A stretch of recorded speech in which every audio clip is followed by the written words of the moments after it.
Huling namataan kaninang alas 4 ng umaga yung sentro ng mata ni Bagyong Nando sa layong 245 kilometers silangan ng Calayan sa may Cagayan.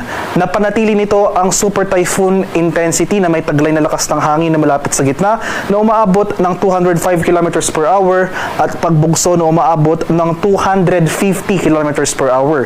Yung movement nito ay west-northwestward sa bilis na 20 kilometers per hour.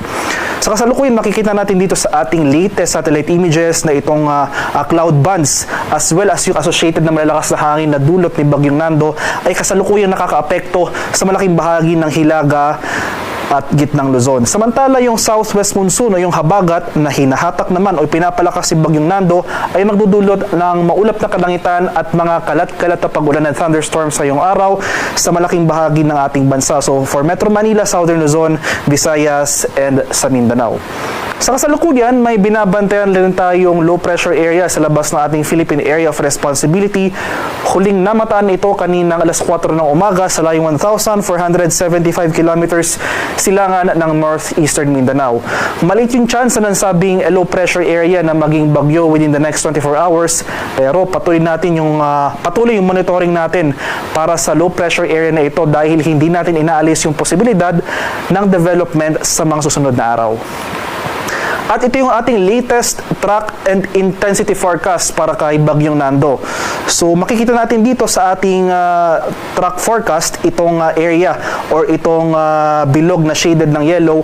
Ito yung saklaw ng mga malalakas na hangin na dulot ni Bagyong Nando. So makikita natin, no, malaking bahagi na ng Hilaga at Gitnang Luzon sakop na dito.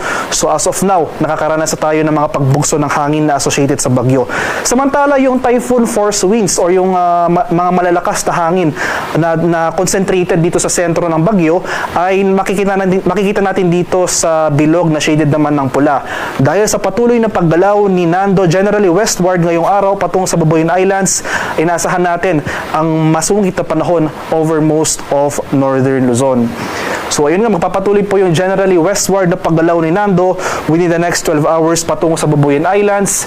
Inasahan natin na mamimaintain or mapapanatili yung lakas nito at hindi rin natin inaalis yung posibilidad na mas lalakas pa ito up to 215 kilometers per hour. Possible landfall ni Nando ay dito sa area ng Babuyan Islands mamayang tanghali. So either landfall or close approach yung scenario na ating nakikita.